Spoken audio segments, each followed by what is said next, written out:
The Jack Files, a ghost named Wanda.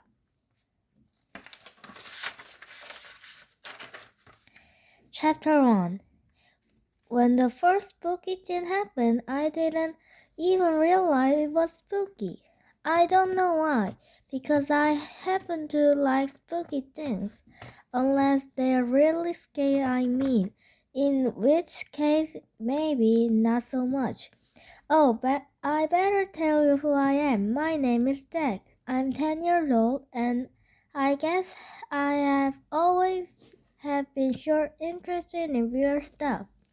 Stuff like werewolves and vampires and zombies and houses where you go into the bedroom and turn on the basket and out comes blood. Stuff like that. To be honest about it, I'd never seen any of the things that I just mentioned, but then I only 10 years old. Anyway, to get back to my story, one night a few months ago I woke up of suddenly all the doors in our apartment kept opening and closing. The door to that room and my bedroom door and my bedroom door to my closet just opening and closing by themselves. I figured, hey, not a big deal, it's a wind or something. So I went back to sleep. If I had known what it really was, I possibly wouldn't have been so casual. When I woke up that next morning, the first thing I noticed was how messy my room was. Now, I don't want you to get the wrong idea. My room is always pretty messy. But this morning it was a lot messier than usual. The pants and had taken off the night before and thrown on the floor were now hanging from the roller of the window shade. The shoes had tossed in the corner where my wastebasket. My t-shirt was hanging from the right on the ceiling. My underpants was on my teddy bear's head. I was pretty sure I didn't do any of these things, and I couldn't imagine who had. I cleaned up the stuff as fast as I could. It wasn't so much because I like my room clean. I just didn't want my dad coming and say, "What's wrong with this picture?" My dad is great, and I love him a lot. But he is kind of neat freak, and I really can't stand when he comes to my room and says, "What's wrong with this picture?" As soon as I cleaned up of my room, I went to brush my teeth, and that's where I noticed some goofy stuff. Somebody had rubbed soap all over my bedroom mirror and put Sharon way under the toilet seat, and some kid sneaked into my play pranks on me. Or was something weird going here? "Jack, you up?" my dad called from the hallway. "Yeah, Dad," I called back. He stuck his head into my bedroom door. "Uh-oh," he said. I went back to my bedroom, and my mouth dropped open. My room was a mess again, plus all the electrical cords were tied into bows, and a plain photo of my grandma Leia had mustache and beard drawn it. This was no kid playing pranks. Something weird was going on. "What's wrong with this picture?" said my dad. I couldn't tell. Dad was really upset by mess. My mom and my dad split up a few years ago, and I spent part of the time with him and part of the time with my mom. Dad's play has always been neater than Mom's, up until now, that is. Dad, I said, I just this minute and clean my room, okay? Just before going into the bathroom to brush my teeth. I swear, I know this is going to sound crazy, but I think we're being haunted or something. Zack, I don't mind you something gets careless and leave your room messy, said my dad, but I really wish you don't flip about it. I'm not flipping, I said. I really did clean up my room just a minute ago. I did not leave it like this. I looked on my dad's face, told me he still was buying it. At the critical moment, the TV that sit on top of my bookcase floated gently into the air. Then it flew slowly and silently across the room and land on my dresser. My dad watched it go. His eye was very wide. So were mine. You know, Zack, said my dad after a long time. I think I believe you after all. Chapter 2. Dad and I ran out of my room and escaped into the kitchen. I blocked the door with a stapler. Then we turned around. Yeah, it was even worse in here. The table was already set for breakfast. The only thing it was set upside down. The cardboard was open and empty. All the dishes were peeled off in the very tall stack with the hanging of dirty bag and board. There was no longer a thought about it. It was a Portuguese. I read books about this stuff, and I know. But in case you don't, the Portuguese is like a ghost that likes to cause trouble.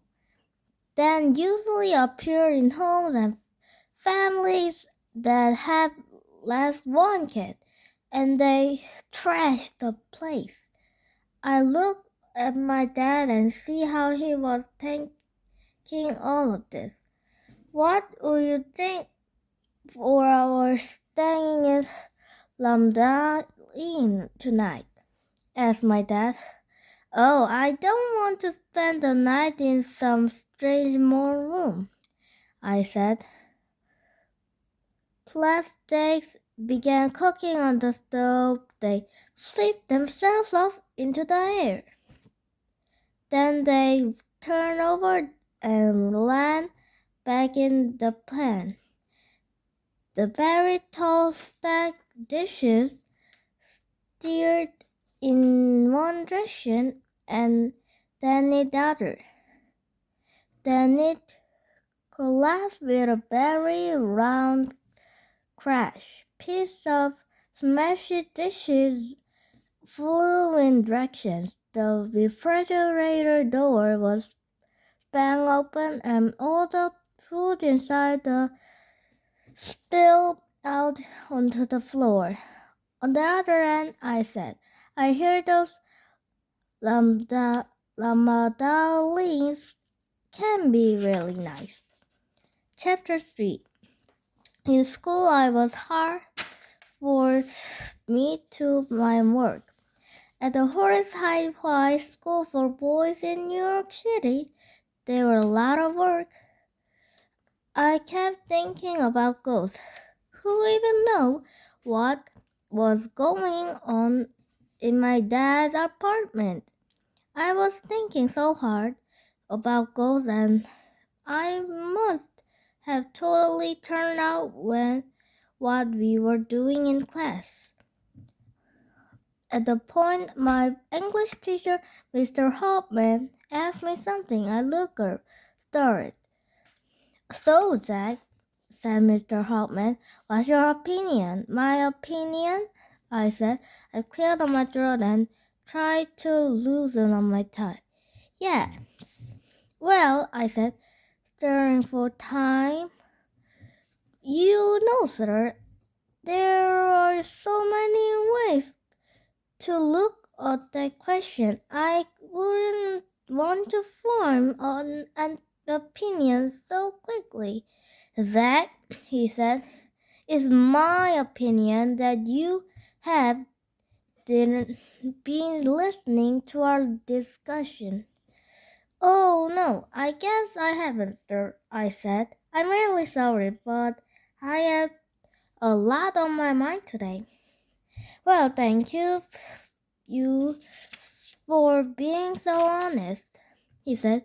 What's on your mind today that's more important than a score? Portuguese dish. Some of the guys start laughing. Portuguese dish? Yes, sir, I said. Do you happen to know anything about them? Well, said Mr. Hopman, I know the words mean noisy spirit in German, but what make you think about Portuguese?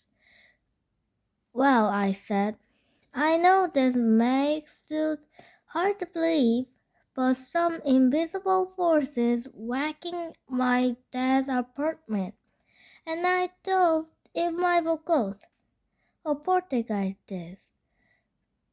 The kids in class were laughing so hard they almost fell off their chairs. All right, Jack, said someone, and yeah, sure, Jack.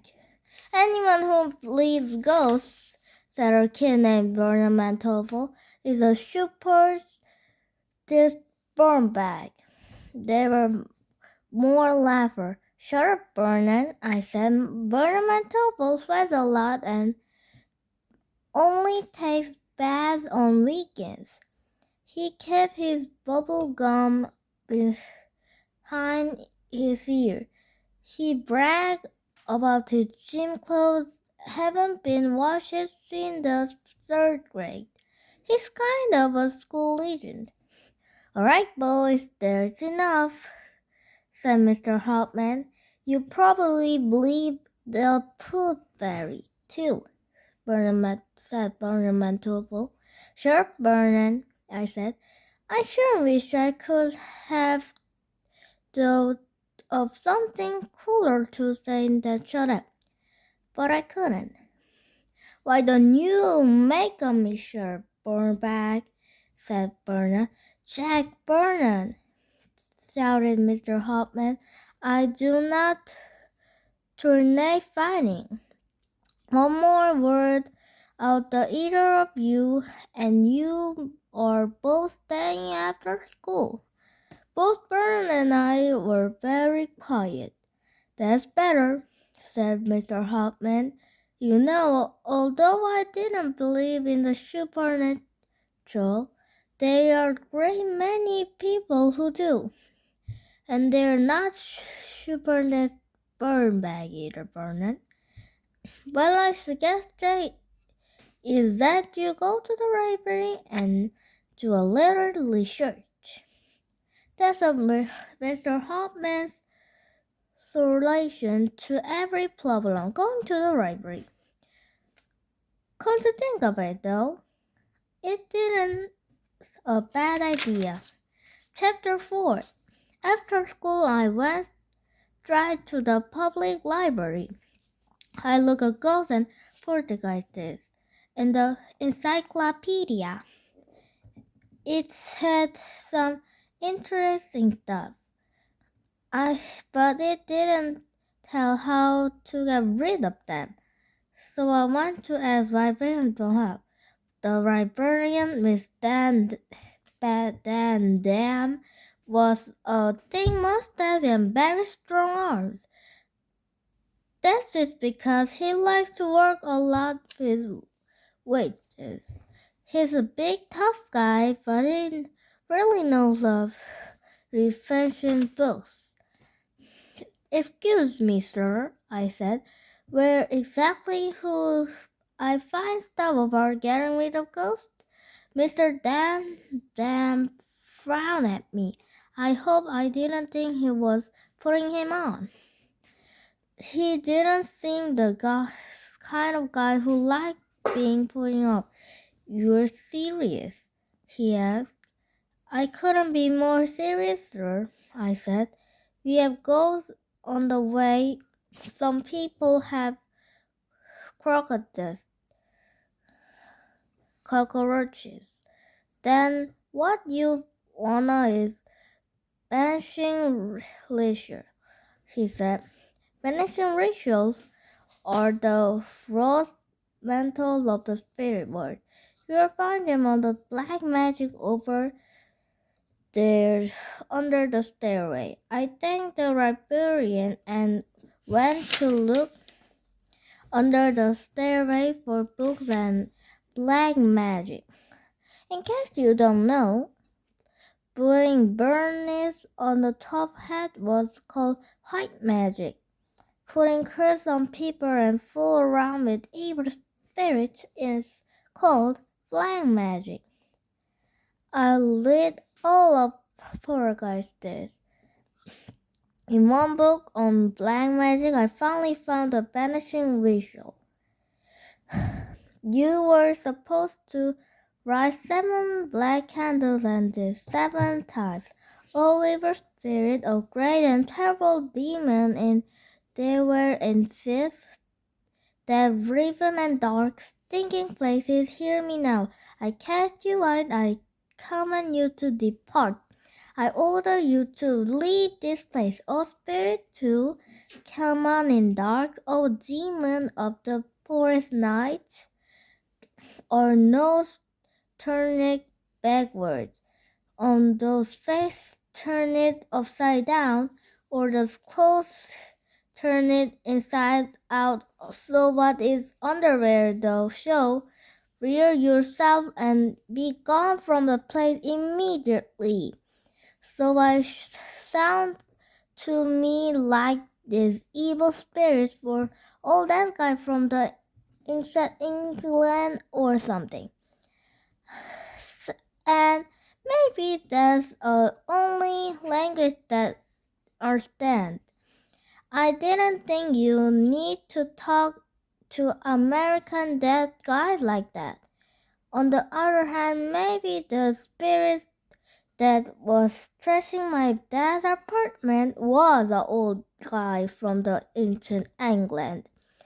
That's the case, it would understand us. I took my book to the chair at desk. I was in line behind the big cat who also had a load of books of ghosts and evil spirits. The kid was sweating like crazy. Vernon, I said, what are you doing with those books? I said anyone who believes in ghosts was Superness burn bag. Burnet's eye was broke out when he saw it was me. He was so red to his face I thought he might pop and bean. I don't believe in that stuff, he stammered. He sure didn't sound too convincing. Then why do you check out books on ghosts? If I tell you, do you promise keep me a secret? Maybe. Here's the thing, Bernard said, looking around nervously and lowering his voice a whisper. Something weird is going on in my apartment too. You mean invisible force have been trashing your place? No worse than that, Jack, he said. Much worse. Invisible force have been staring it up. That doesn't sound so bad to me, I said, remembering that they're going on my dad's apartment. You don't understand, he said. Things in my room are being individually related. I don't the way I want them, but the way something else wants them.